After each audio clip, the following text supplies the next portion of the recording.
Hey there, class. It is me, Faisal, here with your class for April 16th, here in the middle of social distancing. So let's get down to it. So yesterday I gave you guys your reflection assignment. I hope you all got that email and have read it over, and I hope it isn't too confusing. I just want to go through some questions right now for today, and just hopefully make it a little bit more clear about what we are trying to achieve with this assignment. So first of all, let's go through the simplest question, which is what's the best way to write one of these? So yesterday I went through an example, which you can already see on the Google Doc, right? So I went through how to make one of these. But just to be clear about what I am looking for, right, you have to make sure you have a clear position, right? The topic sentence for this is really key, right? So, you need to answer the question directly, right? So for my example question, is Macbeth an evil man, or is he just manipulated into doing evil things by the witches? You see in my topic sentence there, Macbeth was a good and proud man who wished to provide everything he could for his family, but who was driven into an evil situation by the witches, right? My position is very clear, right? So that first topic sentence is extremely important. You want to make sure you have good evidence, right? And yesterday I already went through how you should quote, right? This bit right here. Here, let me even change the highlighting. Get pink. There we go. So right there in pink, you see the way you're supposed to be quoting, right? It's the same thing, right, as you've been doing in your essays and in your paragraphs, right? However, when his wife, Lady Macbeth, reminds him of the duties he has to his family, saying, right, so you need that to establish the quote. Then you have the quotation itself, right? I have given sec, blah, blah, blah, blah, blah. Right? But then just don't forget this, 1.7, 60 to 64, right? So that's my citation. Remember, it's act, scene, and line, right? So you want to use quotations, and, what I'm really looking for in this particular assignment is just you show me that you understand this play, right? You know what's going on, you understand these conflicts, and everything like that. Next question that I want to touch upon is this one. How do I improve my spelling? Like I said back when we had a classroom, it takes practice, right? You don't have a magic wand that's going to make it perfect overnight, right? You're going to have to keep practicing and everything. Now, most of you are typing this. Oh, by the way, if you want to write this on a piece of paper and take a photograph of it because you don't have access to a laptop, then by all means go ahead. But most of you are typing, at least I think.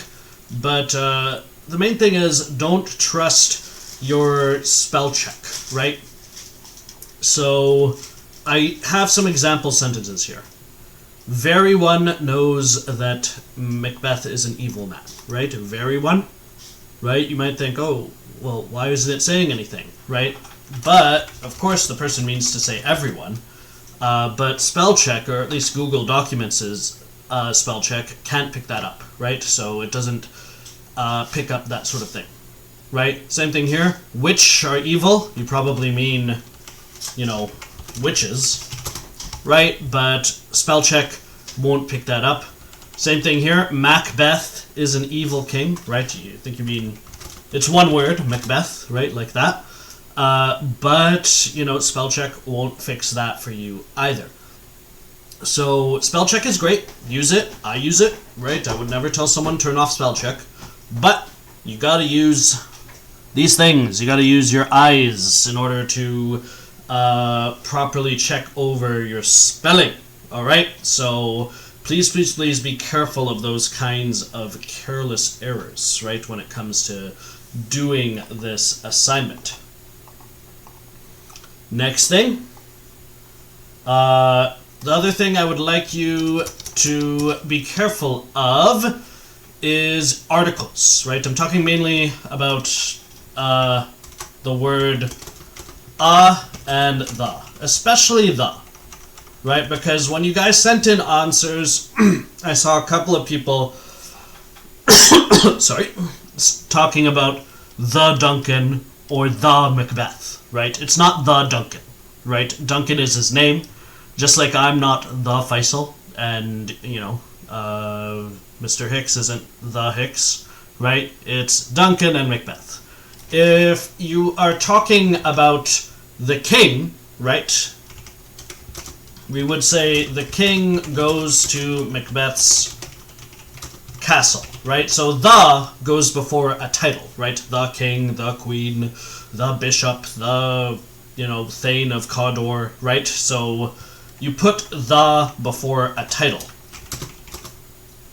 And by title, I mean, an honorary title, like king or prime minister, right? If we're talking about Justin Trudeau, we would say the prime minister, but we would not say the Justin Trudeau, right? So be careful of that. I've seen it in a lot of your emails that you've been sending me, so, mind that, please. Also be careful of sentence structure, right? Run-on sentences are no good, right? A couple of you have been giving me run-on sentences in your answers that you've been sending in, and I haven't marked you down for those, but in these paragraphs I'd like you to be careful of your sentence structure. Alright, so read these things over before you give them to me and everything like that. Let me give you guys two quick examples, right? We've got this sentence here. Macbeth is a very ambitious man who wants to get everything for his family. He is someone who will do whatever he can for his family, right?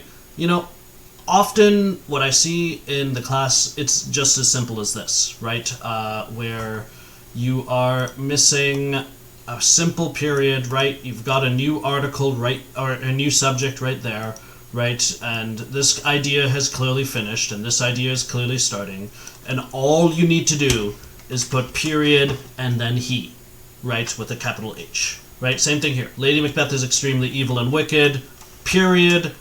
She is the one responsible for Duncan's death, period.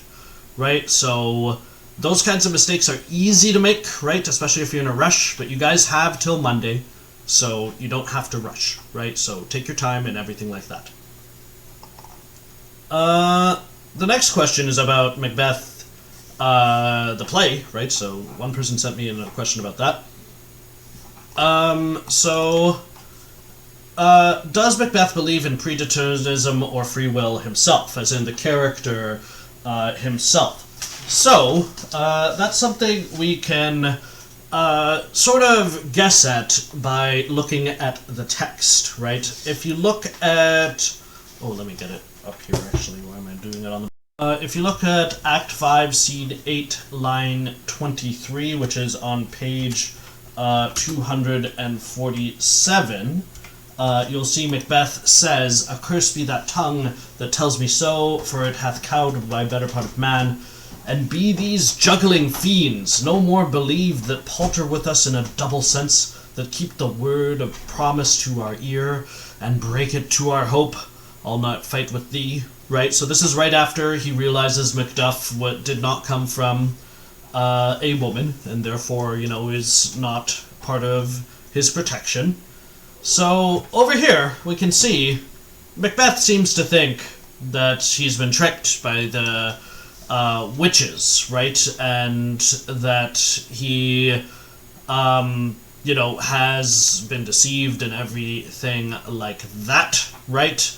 But in terms of whether he himself thinks this is because he has a bad fate, or if this is because he made a bad choice, it's hard to really see, right? You could make an argument either way here, right? He could be, when he talks about the juggling fiends, he's obviously talking about the witches, right? But he could be thinking there, the witches have given me a bad fate. Or he could be thinking, the witches have tricked me, right? So which of those you think is true is really up to you.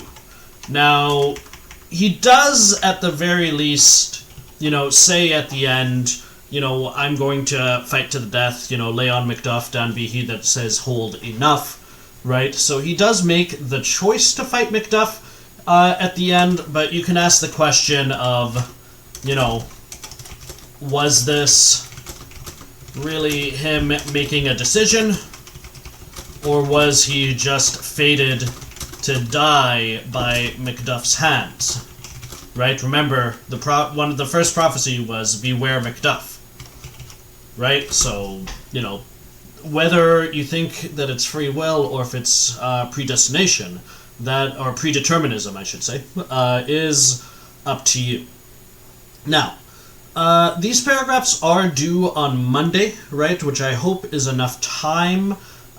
Some people have asked me if they didn't manage to send a response to the daily questions, should they still do it?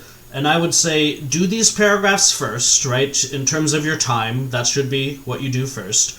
And if you still have time after they're done, then you can submit some answers to get some of those participation marks, right? But for now, this is the assignment, right? The Macbeth reflection assignment.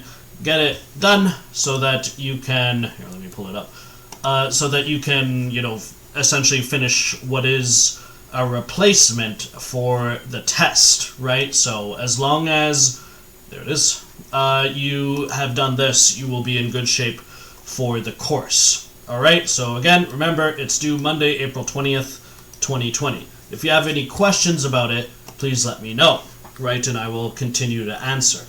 Now, for tomorrow, what I shall do is I will be posting a video making a decision about what we're going to do for the CPT/exam, right? The principal doesn't want it to be too much, right? So I am going to be scaling it back from what I originally planned, but I just need to finalize that, right? So tomorrow I will talk about the CPT, and I'll also, by the way, your essays, I have them still, and I will talk about your essays tomorrow as well, because I'm still thinking about how I'm supposed to give them to you. They are marked, by the way. Right, I got them right here. So, you know, I just don't know how I'm supposed to give them to you. I'll talk about this tomorrow. Maybe you can just email me and I can send you pictures. But we'll talk about that part tomorrow. But for now, guys, I hope you're all safe. I hope you're all healthy, and we will see each other, or not see, but hear from each other again soon. So good luck on the assignment. And if you have any questions about it or want to talk to me about anything related to the course, then I am just an email away. Thank you.